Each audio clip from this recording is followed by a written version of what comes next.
देखो आपके सामने पूरी फैमिली आरएस बनी हुई है यहाँ से।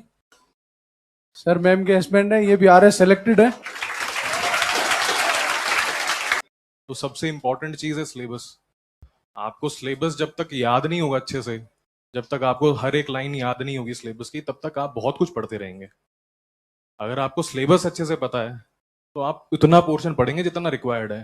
अब इतनी मोटी मोटी किताबें हैं, अब उनमें से आपको रिक्वायरमेंट क्या है कि हमें जो चीजें पूछी जा रही हैं सीधे सीधे एग्जाम्स में, सिलेबस में लाइनें लिखी हुई हैं कि ये चीजें हैं। तो सिलेबस सबसे इंपॉर्टेंट है पहली चीज किसी भी एग्जाम के लिए। खाली आरएस की बात नहीं, किसी भी एग्जाम के लिए सिलेबस बहुत इंपॉर्टेंट है। तो आपको सिलेबस अच्छे से पता होना चाहिए। और मेंस का सिलेबस तो बहुत ही मतलब आप बाय हार्ट ही कर लें तो ज्यादा बेटर रहेगा।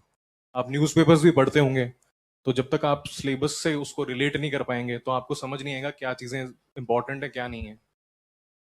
दूसरी इंपॉर्टेंट चीज प्रीवियस ईयर क्वेश्चन पेपर्स। तो आप लोग देखते हैं प्रीलिम्स के मेंस के पेपर एनालाइज करें हैं, कितने लोगों ने करे हैं अच्छे से एनालाइज। ये दूसरी चीज बहुत इंपॉर्टेंट है कि जब तक आपको पता नहीं होगा कि एग्जाम के रिक्वायरमेंट क्या है, किस तरह के क्वेश्चंस पूछे जा रहे हैं, तो आप उसका ज्यादा अच्छे से कैसे आप इवेलुएट करेंगे कि हमें क्या चीजें पढ़नी है और किस तरह से आंसर हमें अटेम्प्ट करने हैं। तो दूसरी इंपॉर्टेंट बहुत इंपॉर्टेंट चीज है कि भाई हम प्रीवियस ईयर जो पेपर्स हैं प्री और मेंस दोनों के, वो बहुत ही अच्छे से एनालाइज करें। अब उसको एनालाइज करने से ये फायदा होगा कि आपको इंपॉर्टेंट चीजें पता लगेंगी कहाँ से क्या पूछा जा रहा है। तो उसके लिए आपको प्रीवियस ईयर पेपर हो गए।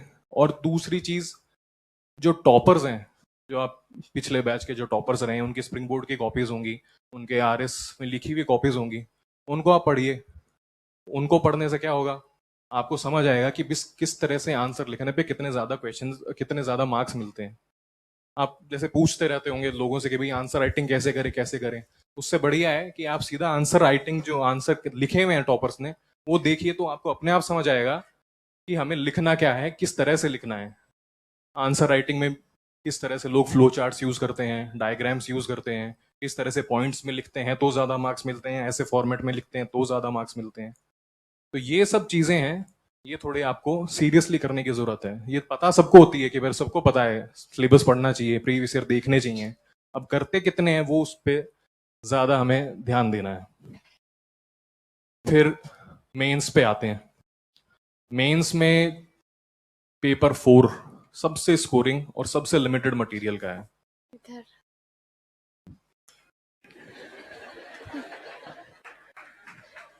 ये कोई कैमरे के लिए था क्या? अच्छा। पेपर 4 इंपॉर्टेंट है, सबको पता है, सबसे ज्यादा स्कोरिंग है। और कितने लोग शुरू से पेपर 4 पे फोकस रखते हैं? हमें डे 1 से पेपर 4 पे फोकस रखना है। कितने लोग अभी पेपर 4 की अच्छे से तैयारी शुरू से कर रहे हैं?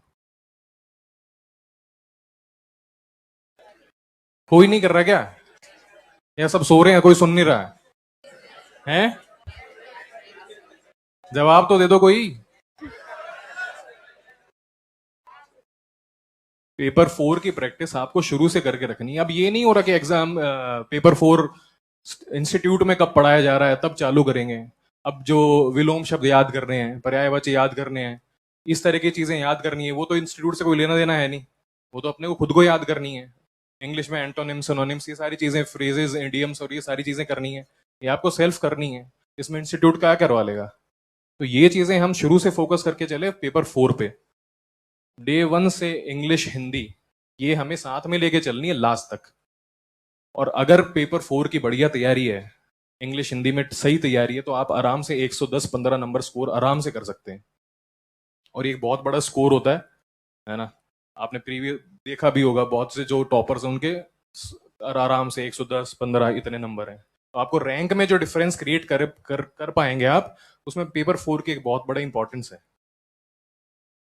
उसके बाद छोटे सब्जेक्ट्स, 6 छोटे सब्जेक्ट हैं 20-20 नंबर के।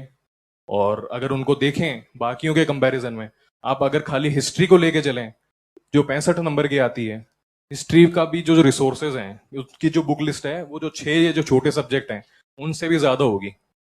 आप हिस्ट्री इतनी सारी है, कितना पढ़ेंगे कितना पढ़ेंगे, बहुत ज्यादा वास्ट है। उस और कंपेयर करें हम किसको, छोटे सब्जेक्ट्स में 6 छोटे सब्जेक्ट्स हैं, उनके इतनी इतने आपको शायद उससे भी कम, किसी की 30-40 पन्नों का आपके पास नोट्स होंगे, किसी के 40-50 के होंगे। तो ये बहुत ही ज्यादा स्कोरिंग सब्जेक्ट्स हैं, इन पे भी हमें फोकस करके चलना है। ऐसा नहीं कि भाई प्री हो जाएगा उसके बाद करेंगे, ये सारी चीजें शुरू से लेके चलनी है। उसके बाद हम आइडेंटिफाई करें चीजें, तो राजस्थान ज्योग्राफी है, आप प्रीवियस ईयर पेपर्स देखेंगे तो एक भी ऐसा क्वेश्चन नहीं होगा जो आपके नोट से बाहर होगा। राजस्थान ज्योग्राफी इतनी लिमिटेड है मटेरियल उसका, जो आपके नोट्स होंगे उसी में से ही क्वेश्चंस आएंगे सारे। तो आप अपने इस तरह के सब्जेक्ट्स को अच्छे से प्रिपेयर करें। पब्लिक एडमिनिस्ट्रेशन के मैंने तो जब दिया लगभग सारे क्वेश्चंस थे जो नोट्स में से थे। तो ये चीजें जिन सब्जेक्ट्स में ज्यादा स्कोर कर पाएंगे आप, उनको आइडेंटिफाई करिए, उनको फोकस करके चलिए। और एक चीज जो मैं कहना चाहूंगा वो है रिसोर्सेज। रिसोर्स अपने आप लिमिटेड रखिए। कोई भी स्प्रिंग बोर्ड के नोट्स हैं और साथ में कोई एक रेफरेंस बुक्स आप यूज करना चाहें वो, बस इस दो चीजों के अलावा आप तीसरी चीज पे जाइए मत। एक ही चीज को कम से कम 10 बार रिवाइज करिए, बजाय ये कि हम 10 अलग अलग जगहों पे एक ही चीज, एक टॉपिक को ढूंढ ढूंढ के पढ़ रहे हैं, तो उससे कोई मतलब नहीं निकलने वाला। मेन चीज है रिवीजन, तो वो आप करिए आपके नोट्स और कोई भी एक आपकी रेफरेंस जो बुक है उससे। और आप मुझसे कोई क्वेश्चंस वगैरह कुछ पूछना चाहें?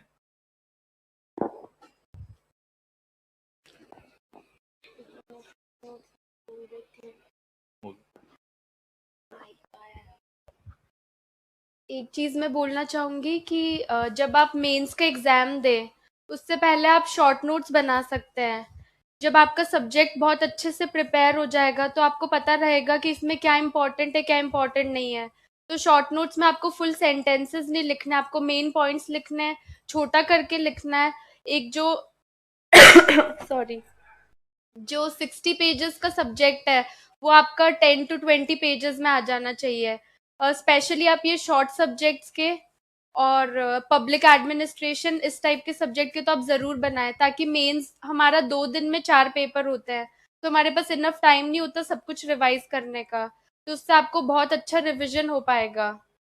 और एक और चीज है कि आप आंसर्स को करंट अफेयर से कनेक्ट कर सकते हैं।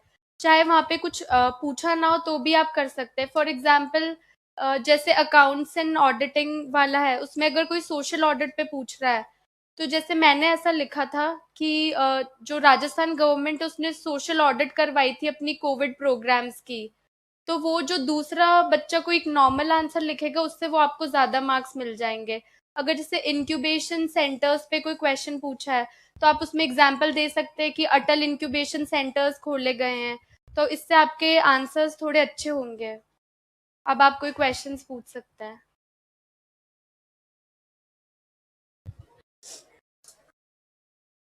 होंगे। अब आप कोई क्वेश्चंस पूछ सकते हैं।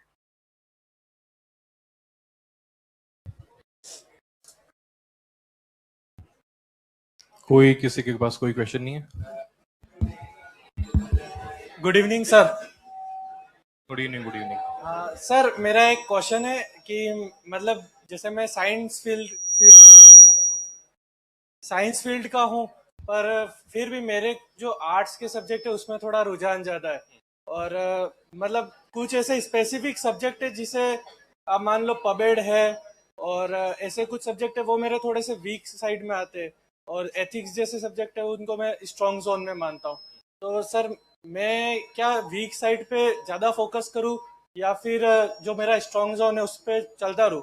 मतलब मेरा बेसिकली यही पूछना है कि मैं डिसीजन पे ज़्यादा फोकस रखूँ या एग्जीक्यूशन पे रखूँ? नहीं, आपको जो स्ट्रॉन्ग सब्जेक्ट्स हैं वो तो ठीक है, आपका चल रहा है साथ में, बट वीक सब्जेक्ट्स उन पे साथ साथ में आप फोकस करके चलिए। आप बहुत डीप मत जाइए उसमें, है ना। पब्लिक एडमिनिस्ट्रेशन में आपको कोई उसका सब्जेक्ट का महारत ही नहीं बनना है। आपको जितने नोट्स मिल रहे हैं वो सफिशिएंट है, आप उनको समझिए और पढ़िए। वीक सब्जेक्ट तो करने ही पड़ेंगे साथ साथ में, जब अपनी वीकनेस है आपको उनको इम्प्रूव करेंगे तभी तो ओवरऑल हमारा परफॉर्मेंस ठीक होगी। तो वीक सब्जेक्ट्स हैं उन पे कोई बात नहीं, वीक एक बार शुरू शुरू में लगता है, इंटरेस्ट कम आता है, बट थोड़ा आप पढ़ेंगे तो वो हो जाएगा, है ना। Thank you.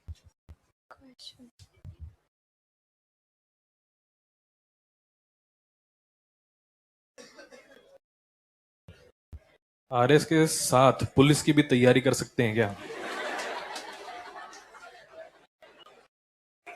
इसका मैं आंसर देना चाहूँगी कि मेरे प्री से पहले एसआई का एग्ज़ाम था, तो मैंने एसआई की अच्छी प्रिपरेशन की थी क्योंकि सिलेबस सिमिलर है और उससे मेरी हिंदी बहुत अच्छी हो गई थी। तो अगर आपका एसआई का एग्ज़ाम आता है तो आप कर सकते हैं, पर वो आरएस के उस लाइन्स पे ही होना चाहिए। मतलब फोकस सिलेबस आपको ज्यादा आरएस पे डिफरेंट नहीं है किसी एग्जाम का, सिमिलर सिलेबस है और थोड़े टाइम गैप पे है, तो आप आराम से तैयारी करिए, कोई दिक्कत नहीं है। अगर बहुत हम ऐसे एग्जाम की तैयारी कर रहे हैं जहाँ पे हम बहुत डेविएट हो रहे हैं सब सिलेबस से, आरएस के सिलेबस से, तो फिर हमें सोचना चाहिए उसके बारे में। बाकी अगर सिलेबस सिमिलर है काफी, अब ऐसा ही और आरएस इसमें तो एसएससी जीडी अच्छा, ठीक है। इसका लिखा है, मुझे अब इसका सिलेबस मेरे को नहीं पता क्या क्या होते हैं इसमें।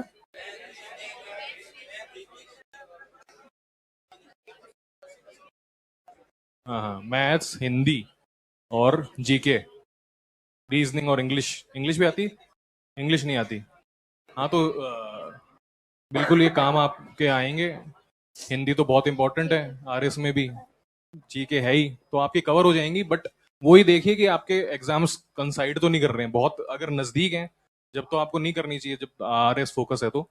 बाकी अगर थोड़ा टाइम गैप पे है तो आप आराम से तैयारी कर सकते हैं side by side.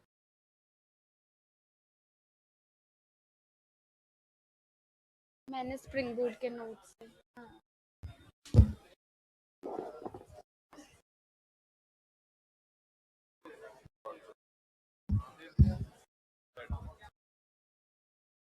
Good evening ma'am. Good evening ma'am. मेरा क्वेश्चन ये है कि जैसे 2021 वाली वैकेंसी में ज़्यादातर लोग सेकंड अटेम्प्ट वाले दिख रहे हैं, तो ऐसा क्या है कि फर्स्ट अटेम्प्ट में जैसे आपने क्या किया कि फर्स्ट अटेम्प्ट में इतनी अच्छी रैंक आ गई जबकि बाकी लोग सेकंड अटेम्प्ट में ला पा रहे हैं? फर्स्ट अटेम्प्ट था पर तैयारी लंबी थी, तो आरएस के एग्जाम के लिए आपको तैयारी लंबी चाहिए होती है और ये एग्जाम हमें अच्छा खासा टाइम भी देता है। कुछ लोग होते हैं जो मेरे साथ भी मेरे बैच में भी थे, वो सोचते एग्जाम लेट आएगा तो टेस्ट भी नहीं देते और सोचते उस टाइम करेंगे, तो ऐसा नहीं है, आपको आज से ही बहुत अच्छे से पढ़ना होगा, तो आपका फर्स्ट अटेम्प्ट में भी हो सकता है, कोई बड़ी बात नहीं है। और मैम जैसे आपने 2018 में ग्रेजुएशन कर ली थी, तो उसके बाद आपने 5 साल तक कैसे सस्टेन किया, मतलब खुद को कैसे मोटिवेट रखा? जी, वो बहुत डिफिकल्ट होता है। बहुत बार ऐसा भी लगता है कि सिलेक्शन होगा कि नहीं होगा, पर मैंने अपना फोकस सिर्फ आरएस पे ही रखा। मैंने एसआई का एग्जाम भी दिया पर मेरा फोकस, क्योंकि मेरा एसआई में हो गया था, पर मैंने उसका फिजिकल भी नहीं दिया क्योंकि मेंस के साथ वो कोलाइड हो रहा था। तो यही है कि आपको अपना फोकस रखना होगा। आप अपने पेरेंट्स से या जो भी आपके फ्रेंड्स हैं जो आपको मोटिवेट करते हो, उनसे बात करिए। आप पूरे वीक अच्छे से पढ़िए, अच्छा टाइमर लगा के 7 to 8 आवर्स पढ़िए, टारगेट सेट कीजिए। फिर आप टेस्ट के बाद ब्रेक भी ले सकते हैं कि कोई मूवी देख ली या कुछ भी कर लिया जो आपको पसंद हो, तो ऐसे आपका टाइम अच्छे से निकल जाएगा। टेस्ट सीरीज बहुत इंपॉर्टेंट चीज है। अगर आप लंबे टाइम की बात कर रहे हैं कि कैसे डिमोटिवेट हो जाते हैं, तो जब टेस्ट सीरीज लगातार आप देते रहेंगे तो वो एक बड़े ही एक सिस्टमेटिक वे से आपकी इस जो प्रिपरेशन है वो चलती रहेगी, साथ में वैल्यूएशन होता रहेगा, टेस्ट आएगा, रैंक आएगी, फिर आपको थोड़ा मोटिवेट होगा कि भाई और पढ़नी है और अच्छी रैंक लानी है। तो इस तरीके से टेस्ट सीरीज लगातार आप देते रहिए। कोविड के टाइम भी मैंने टेस्ट सीरीज ज्वाइन कर रखी थी, वो नहीं मैंने छोड़ी, तो उससे बहुत अच्छी पढ़ाई होती है।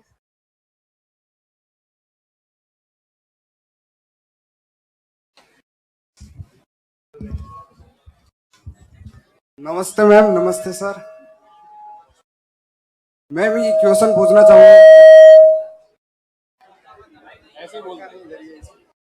ये क्वेश्चन ये है कि आपने कोचिंग के साथ कैसे मतलब टाइम को कैसे मैनेजमेंट किया और कोचिंग के बाद आपकी दिनचर्या कैसी होती थी, मतलब कैसे क्या कितने घंटे पढ़ना क्या करना फिर कैसे स्ट्रेटेजी थी आपकी वो बताओ। मेरा मॉर्निंग बैच था यहाँ पे जो सुबह 7 बजे से 1 बजे तक होता है। उसके बाद मैं घर जाकर जो क्लास में पढ़ाते थे वो पढ़ती थी और जो मंडे को टेस्ट होते हैं वो पढ़ती थी।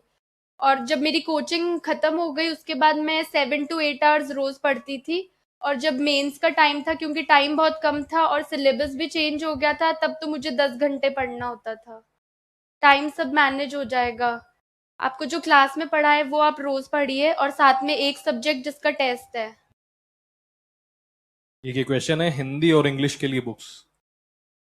तो पहला मटेरियल हिंदी का तो आपके जो राइटिंग पोर्शन है, तो वो स्प्रिंग बोर्ड के नोट्स हैं, जो आपको लेटर्स हैं, लेटर राइटिंग है, एसेज हैं, बहुत सारे पल्लवन हैं, आपको यहाँ से मिले होंगे, वो चीज़ें हैं। दूसरा, एक नवीन हिंदी व्याकरण 9 से 12 तक की जो बुक आती है, और सभी को पता है राघव प्रकाश सभी के पास होगी, तो यही मटेरियल यूज़ किया गया था। और इंग्लिश में जो कोचिंग के मटेरियल था वो, और साथ में एक किताब है, भांबू सर हैं एक, उनकी, तो क्या नाम है, राकेश भांबू सर की एक किताब थी, वो किसी ने ऐसे ही सजेस्ट की थी, तो एक वो बुक पढ़ी थी। सेम मटेरियल इन्होंने भी यही पढ़ा था।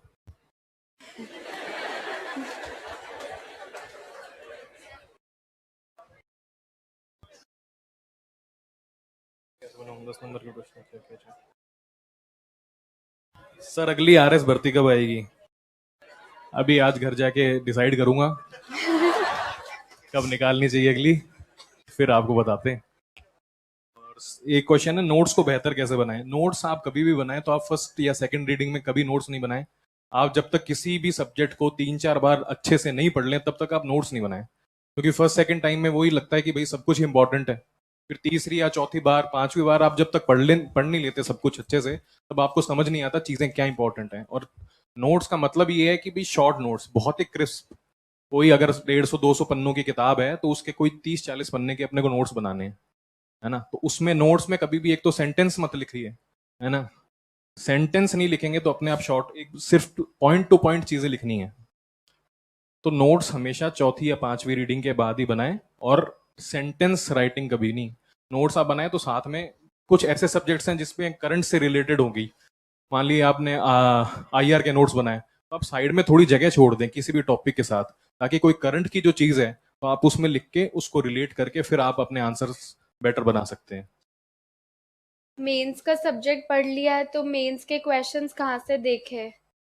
तो आप प्रीवियस ईयर क्वेश्चंस की जो बुक आती है, मेंस के जो सारे प्रीवियस ईयर्स के है, उससे आप प्रैक्टिस कर सकते हैं।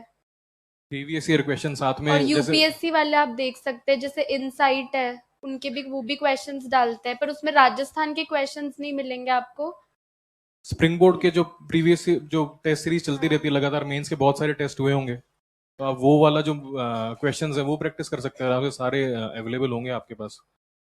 तो मटेरियल तो खूब अवेलेबल है ना। टेस्ट प्रैक्टिस के लिए भी आपके पास मटेरियल खूब अवेलेबल है, ऑनलाइन अवेलेबल होगा, कोचिंग से अवेलेबल होगा, तो क्वेश्चंस की कमी नहीं है।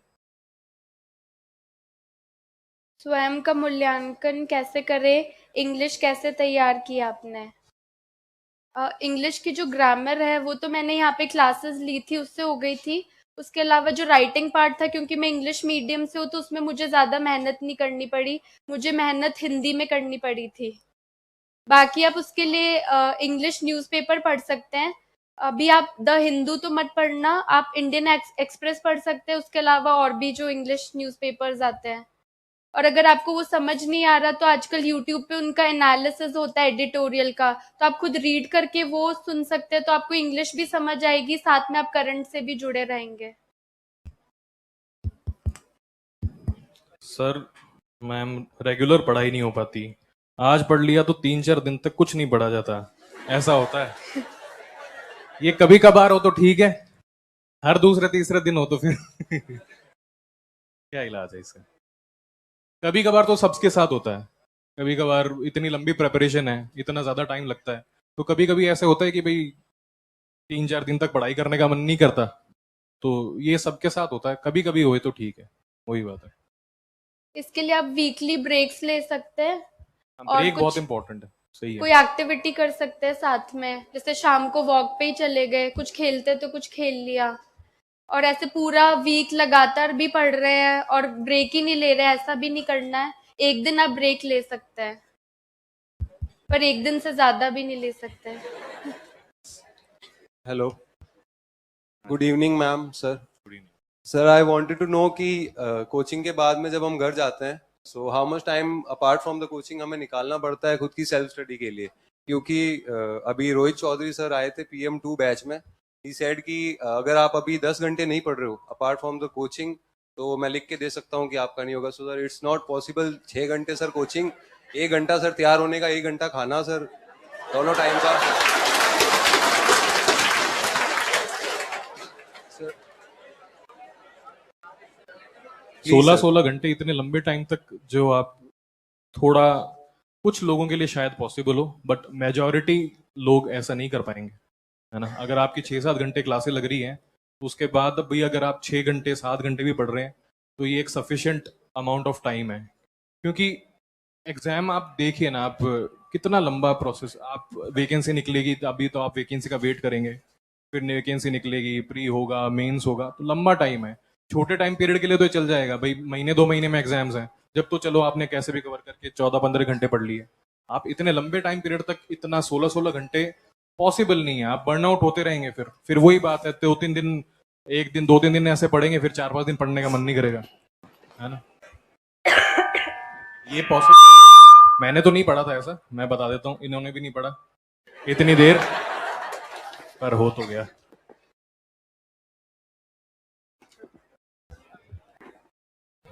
सर जैसे पब्लिक एडमिनिस्ट्रेशन सब्जेक्ट याद तो हो जाती है, जैसे जैसे आगे याद करते हैं तो पीछे वाला सब गायब हो जाता है, तो इस सब्जेक्ट को कैसे याद करें।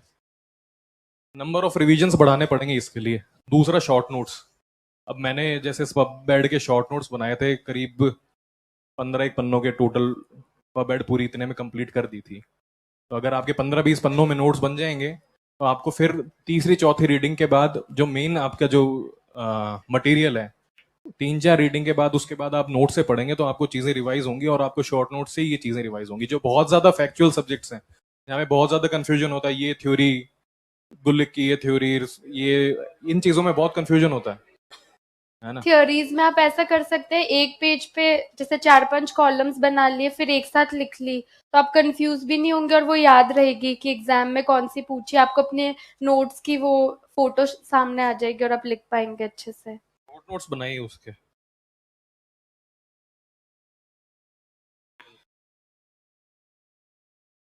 सर आप प्लीज कैमरे के सामने रहो, ऑनलाइन स्टूडेंट।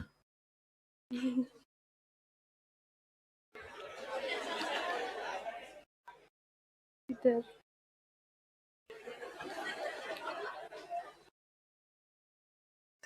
आपका इंटरव्यू एक्सपीरियंस शेयर करें।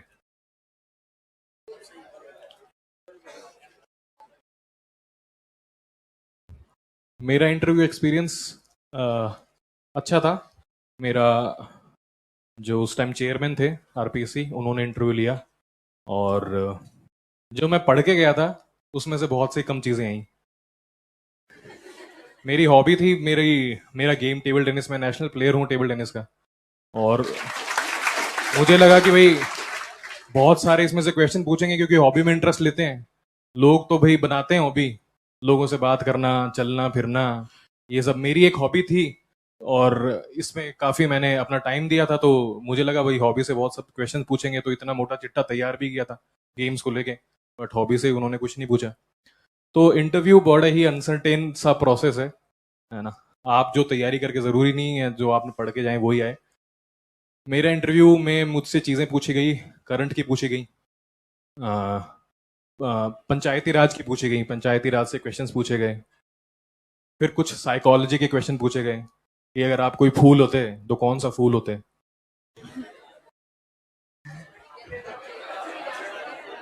क्या चीज? जवाब मैंने लोटस दिया, तो उन्होंने पूछा क्यों। मैंने कहा क्योंकि वो आसपास गंदगी के साथ रहकर भी हमेशा खिला रहता है, तो आसपास कितनी भी नेगेटिविटी हो, तो हमें हमेशा एक पॉजिटिव एटीट्यूड के साथ चलना है। तो ये उस टाइम ये आंसर था। साथ में ये पूछा गया कि आपको अपनी, अगर जिंदगी फिर से जीने का मौका मिले, तो आप कौन सी चीज़ें ऐसी है जो कुछ चेंज करना चाहेंगे। तो मैंने उसका जवाब दिया कि भाई जो मेरा गेम था, तो वो मैं खेलना नहीं छोड़ता, वो मैं उसमें आगे परस्यू करता उसे। तो इस तरह के क्वेश्चन थे। पॉलिटी के क्वेश्चन पूछे गए, कोई शायद पॉलिटी के लेक्चरर थे, उन्होंने जैसे कोई मेंस के क्वेश्चन है वैसे स्टार्ट कर दिया, प्रस्तावना बोल के बताओ, ये आर्टिकल बताओ, वो आर्टिकल बताओ। तो कुछ ऐसे भी इंटरव्यू में क्वेश्चंस पूछ सकते हैं जो बहुत ही फैक्चुअल हैं। ये सब चीज़ें हो सकती हैं। मेरा राठी सर का बोर्ड था, उनके लिए कहा जाता है कि बहुत ही कम मार्क्स देते हैं इंटरव्यू में। कम भी दिए भी 55 नंबर। मेनली तो मुझसे मेरे सब्जेक्ट के पूछे थे, जो मैं कॉमर्स बैकग्राउंड है मेरा, उससे रिलेटेड, और उसके अलावा विमेन रिलेटेड। विमेन में जो उस टाइम पार्लियामेंट में विमेन रिजर्वेशन बिल अभी पास हुआ था, वो उसी दिन मेरा इंटरव्यू था, तो उससे क्वेश्चंस पूछे थे। और पूछा था अगर आप एसडीएम बनते तो आपकी टॉप 3 प्रायोरिटीज क्या होंगी। मेनली मुझसे विमेन रिलेटेड और सब्जेक्ट से ही पूछे थे बस। प्रायोरिटीज का अ, मेरी फर्स्ट प्रायोरिटी थी पीरियड पॉवर्टी को सही करना। उसके अलावा विमेन एजुकेशन थी। थर्ड मुझे अभी याद नहीं आ रही क्या बोला था।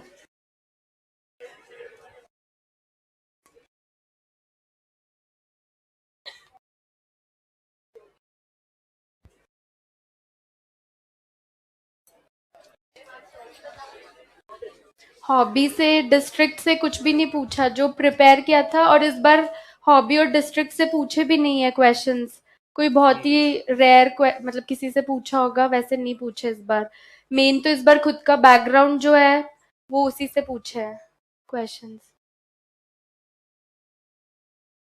How to increase study hour, currently 40 to 50 minutes.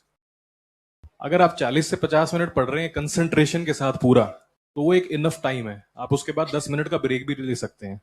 एक आपने कई बार ऑनलाइन में सुना भी होगा, बहुत सारे स्टूडेंट्स फॉलो करते हैं 7 आवर रूल, है ना। तो उसमें वो 40 से 40 तो कम हो गया, 50 मिनट तो एटलीस्ट आपको पढ़ना चाहिए। 50 मिनट के बाद आप 10 मिनट का ब्रेक लेके फिर 50 मिनट पढ़े, तो ये कोई कम टाइम नहीं है। 40 से 50 मिनट, 40-50 मिनट अगर आपने पूरे कॉन्सेंट्रेशन के साथ पढ़ लिया है तो वो सही है। उसके बाद 10 मिनट का ब्रेक लेके फिर आप 50 मिनट की पढ़ाई करें। आप लोग टाइमर लगा के पढ़ सकते हैं, और टाइमर का ये मतलब है कि जब भी आपने ब्रेक लिया तो टाइमर ऑफ किया, उसके बीच फोन भी यूज नहीं किया। तो इससे आपको, और फिर आप नोट डाउन कर सकते हैं अभी हमने इतना पढ़ लिया। वैसे आप डेली का अपना डेटा भी बना सकते हैं पूरे वीक का। How to remove unwanted thoughts while study and how to stay focused during revision. अभी अनवांटेड थॉट्स किस किस प्रकार के होते हैं, अभी ये तो जिन्होंने लिखा है वही बता सकते हैं। बाकी अनवांटेड थॉट्स मेनली आते हैं आपके डिस्ट्रैक्शन से। फोन सबसे बड़ा आपका डिस्ट्रैक्टर है प्रिपरेशन के टाइम पे, है ना। तो मैंने तो जब मैं प्रिपरेशन कर रहा था तब मैंने अपने फोन में सब कुछ डिलीट कर रखा था, सारी एप्लीकेशंस, व्हाट्सएप कुछ भी यूज नहीं करता था।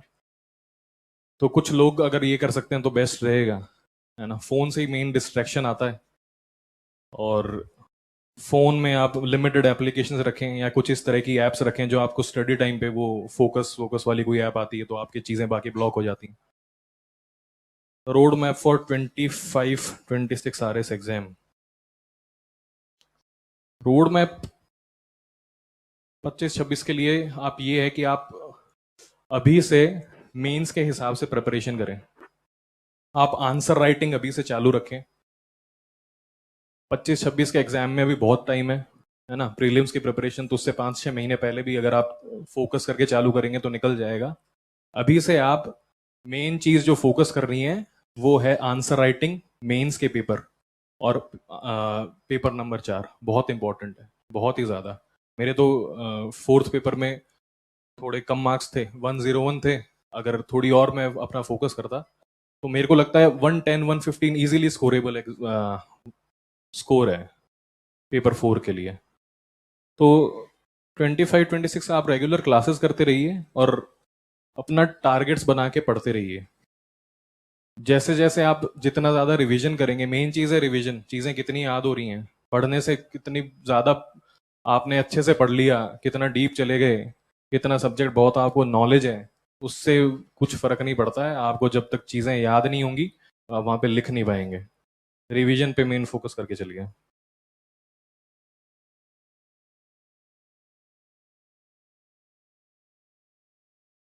Sir you are in service, what is your experience.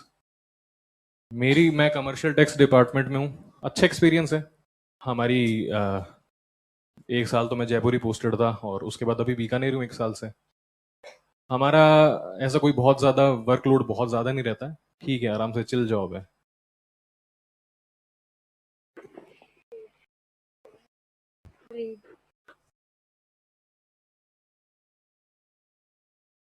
Sir मेरी कोचिंग पूरे होने में 2 महीने बाकी है और मुझे ऐसा लगता है कि कुछ याद नहीं है। मेरी प्री तक की पढ़ाई की थी, अब नहीं होती। क्या करूं? ऐसा दोबारा पढ़ने लगूं? क्योंकि याद नहीं होता, बार बार पढ़ता हूं फिर भी। और कोचिंग बाद कैसे पढ़ाई करूं? Congratulation ma'am. ये आपने कोचिंग पूरा होने में 2 महीने बाकी, ठीक है। चीजें याद नहीं होने का तो देखो, कितनी बार याद नहीं होंगी। आप किसी भी सब्जेक्ट को कम से कम 6-7 बार जब तक ढंग से नहीं पढ़ेंगे, 7-8 बार का रिवीजन जब तक ढंग से नहीं होगा, तब तक चीजें याद नहीं होंगी। आप सोचें कि हमने 2-4 बार पढ़ ली और फिर चीजें याद हो, ये पॉसिबल ही नहीं है। कम से कम 7-8 बार हर सब्जेक्ट का अच्छे से रिवीजन जब तक नहीं होगा, जब तक चीजें याद नहीं होंगी। तो इससे डिमोटिवेट बहुत लोग ऐसे हो सकते हैं कि अल्लाह मैंने 2-3 बार पढ़ी, मेरे को याद ही नहीं आ रहा, याद ही नहीं आ रहा। वो सबके साथ होता है। आप किसी से भी पूछेंगे, कोई लाखों में 1-2 लोग होंगे जो बोलेंगे कि हमने तो 1-2 बार पढ़ी थी और चीजें याद हो गई।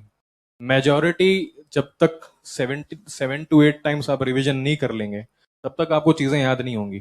और रिवीजन में अगर लंबा गैप आ गया, आपने कोई चीज 3-4 महीने पहले पढ़ी थी और अब आप उसको रिकॉल करेंगे, जब तक आप उसको एक आध रिवीजन नहीं कर लेंगे तब तक चीजें याद नहीं होंगी। तो इससे कोई परेशान नहीं होना है, आपको नंबर ऑफ रिवीजन बढ़ाने हैं अपने। और जब पढ़ रहे हो तब आप लिख लिख के भी लर्न कर सकते हो लिख लिख के लर्न साथ कर लिए, में। बिल्कुल। और वो शॉर्ट नोट्स वाला तो वो है ही फॉर्मूला। जब अगर शॉर्ट नोट्स बना लिया आपने, तो उनको पढ़ने के बाद आपको पक्का ही चीजें याद होंगी।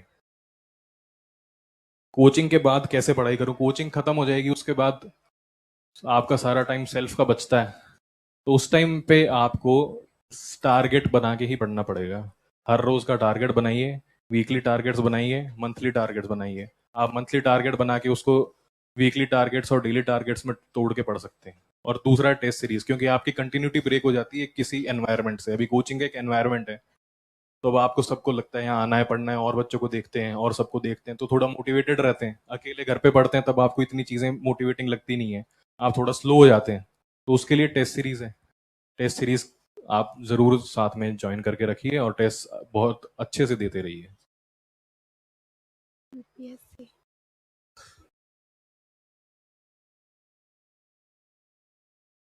सर यूपीएससी की तैयारी कैसे करें? अभी मैं आरएस की तैयारी कर रहा हूँ, मगर मैं यूपीएससी का एग्जाम देना चाहता हूँ। अभी से तैयारी स्टार्ट कर दूं क्या? ऑनलाइन स्टूडेंट तो यूपीएससी की तैयारी करनी है तो आप बिल्कुल यूपीएससी की तैयारी करिए। और आरएस की तैयारी में, अगर यूपीएससी का एग्जाम देना चाहता हूँ, आप आरएस की तैयारी कर रहे हैं और यूपीएससी का एग्जाम देना चाहते हैं तो ये आपको यूपीएससी की पढ़ दे रहे हैं तो यूपीएससी की तैयारी करनी पड़ेगी। आपको पहले अपनी प्रायोरिटी सेट करनी पड़ेगी ना, आपको यूपीएससी देना है या आरएस देना है। पहले आप अपना फोकस सेट करिए, क्योंकि दोनों एग्जाम्स बहुत डिफरेंट हो जाते हैं। अब ऐसा लगता है कि यूपीएससी और आरएस बहुत सिमिलर से हैं, सिमिलर खाली सब्जेक्ट्स हैं। वहां पे आरएस में एक बहुत बड़ा पोर्शन है जो यूपीएससी में नहीं पूछा जाता। आपका 800 नंबर का मेंस है, तो 200 नंबर तो लैंग्वेज के पेपर के गए जो यूपीएससी में नहीं आएगा। फिर आपका राजस्थान का जो जीके का पोर्शन है वो यूपीएससी में नहीं आएगा। पब्लिक एडमिनिस्ट्रेशन का इतना बड़ा पोर्शन है वो नहीं आएगा। छोटे सब्जेक्ट्स हैं, स्पोर्ट्स, योगा, साइकोलॉजी, लॉ, ये सब यूपीएससी में नहीं आते हैं। तो आपको प्रायोरिटी पहले सेट करनी पड़ेगी कि कौन सा एग्जाम देना है। दोनों की एक साथ मुश्किल है बहुत, अगर आप स्टार्टिंग स्टेज में हैं तो। अगर आपने 2-4 यूपीएससी के अटेम्प्ट, 2-1 यूपीएससी के अटेम्प्ट दे दिए, फिर आप आरएस साथ साथ में कर रहे हैं, जब पॉसिबल है। एकदम स्टार्टिंग में ही दोनों को साथ में लेके चलना थोड़ा डिफिकल्ट है। वैवाहिक जीवन के बीच पढ़ाई कैसे जारी रखें, मार्गदर्शन करें।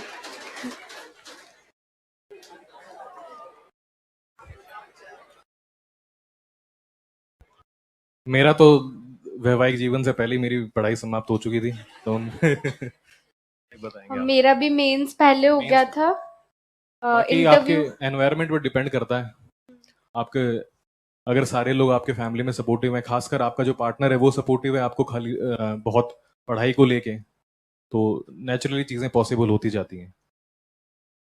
वो डिपेंड करता है कि फैमिली कैसी, अगर बहुत सपोर्टिव है तो बहुत इजीली हो इजीली हो जाएगा। जाता है, बट मेन चीज तो खुद का डिटर्मिनेशन है ना। बहुत सारी एडवर्स सिचुएशंस में भी लोग रह रहे कि पढ़ाई करते हैं, तैयारी करते हैं, तो वो मेन चीज खुद का डिटर्मिनेशन है। आप कितने ज्यादा फोकस्ड हो, कितने ज्यादा डिटरमाइंड हो अपने गोल को लेके।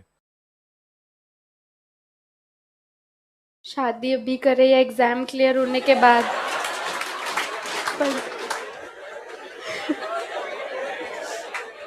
सर शादी अभी करें या एग्जाम क्लियर होने के बाद? घर वाले अभी से रिश्तेदार वाले को बोल रहे हैं दिया है कि लड़का लड़की आरएस की तैयारी कर रहे हैं, इनसे कैसे बचें? अभी एग्जाम पे फोकस करो, ये सारी चीजों में कुछ नहीं पड़ा, घर वाले कहते रहेंगे ऐसे ही। सिलेक्शन के बाद तो खुद ही रिश्ते आ जाएंगे। हाँ, जिस दिन आपका नाम उधर आ गया, रोल नंबर आ गया, उधर घर पे 20-30 रिश्ते आराम से पहुंच जाएंगे। लेना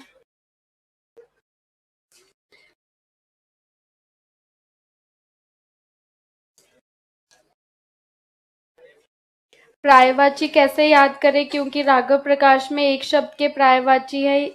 याद करते समय एक भी छोड़ने का मन नहीं करता, क्योंकि डर रहता है कि कहीं यहाँ से ना आ जाए। और इंग्लिश पर्यायवाची के में बारे तो में भी आपको पूछे थे, वो ये थोड़ी कहते हैं कि आपको ये स्पेसिफिक इतने वो वाला लिखना है, राघव प्रकाश में इसका पर्यायवाची 5वें नंबर वाला लिखो, ये तो होता नहीं है। अपने को जो एग्जाम्पल लिखने हैं वो तो अपनी मर्जी से ही लिखने हैं। तो वो आप सारे याद करना चाहें तो फिर वो टाइम वेस्टेज है। कई लोग अब किसी को हिस्ट्री अच्छी लगती है तो वो हिस्ट्री में डूब जाता है, वो उसको लगता है कि ये सारी हिस्ट्री मैं पढ़ डालूं, एक और बिपिन चंद्र लिख डालूं। वो तो ये तो एक बहुत ही गलत स्ट्रेटेजी है। आपको एग्जाम की रिक्वायरमेंट के हिसाब से मिनिमम टाइम में मिनिमम पढ़ के कौन सा सब्जेक्ट कितने अच्छे से हो सकता है उस पर फोकस करो। ये बहुत ज्यादा डिटेल में पढ़ लें, पर्यायवाची सारे याद कर लें। पर्यायवाची कितने पूछे जाते हैं मीन्स में? 2 पूछे जाते हैं, आप ज्यादा से ज्यादा 3-4 याद कर लो। अब कोई 6 के 6 5-6 याद करना है तो उसका तो अब ये तो टाइम और आप वेस्टेज ये की कर बात है। सकते हैं, जैसे पर्यायवाची है तो पहले आप वो लर्न कर ले, फिर बाद में आप उसको वॉइस रिकॉर्ड करके सुन सकते हैं। मैंने ऐसा किया था, फिर बार बार वो सुन लिया। कभी भी फ्री टाइम हो या कभी नहा रहे हो तो सुन लिया, खाना खाते वक्त सुन लिया।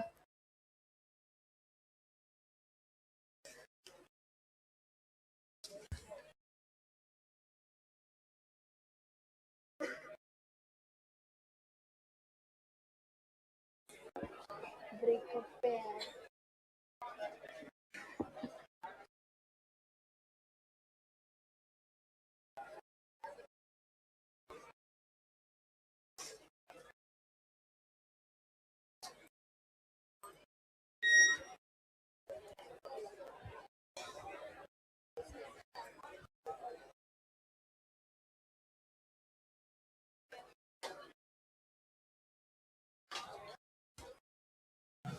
हॉबी कैसे बनाए? हमारी कोई हॉबी नहीं है।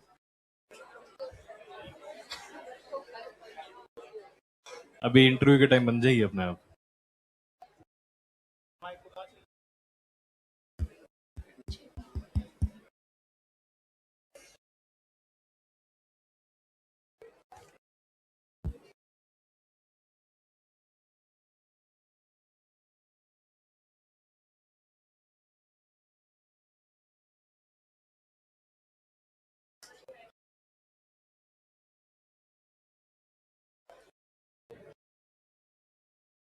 ये है कि प्लान मतलब साथ साथ कोई और ऑप्शंस लेके चलने चाहिए या नहीं चलने चाहिए, या फिर आरएस पे फोकस करना चाहिए।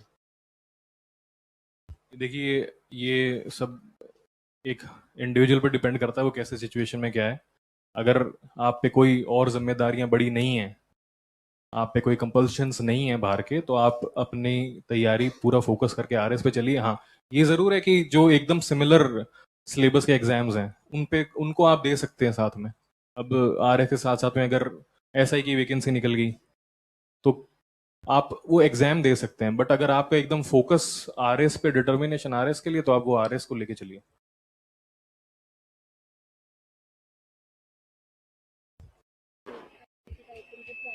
हेलो सर,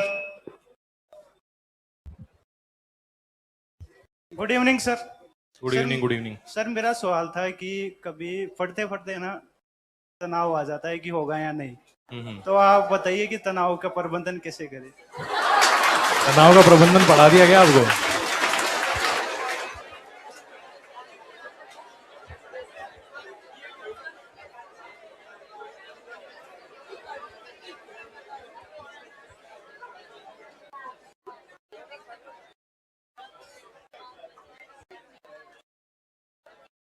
स्ट्रेस के लिए सबसे इम्पोर्टेंट, सबसे आसान चीज है कि आप कोई भी चीज जो आपको पसंद हो, आपकी कोई भी जो चीज आप कोई स्पोर्ट्स में हो या फिर कोई आपको मूवी देखना पसंद हो, कुछ भी हो, आप वो उस टाइम अगर बहुत ज्यादा स्ट्रेस में आ रहे हैं तो आप वो चीज कर सकते हैं। और अपने बहुत पेरेंट्स हमेशा सपोर्ट करते हैं, जो भी यहाँ पे तैयारी करने आए होंगे उनके पेरेंट्स बहुत ही सपोर्टिव होंगे।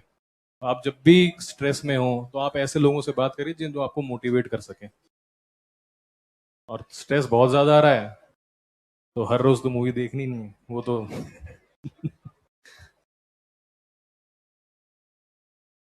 आपकी हॉबी क्या है?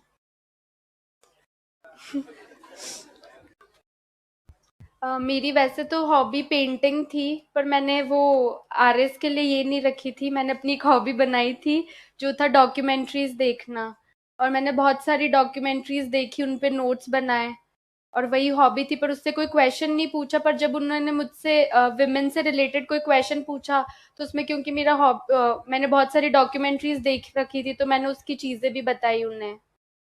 दैट्स इट, यही थी।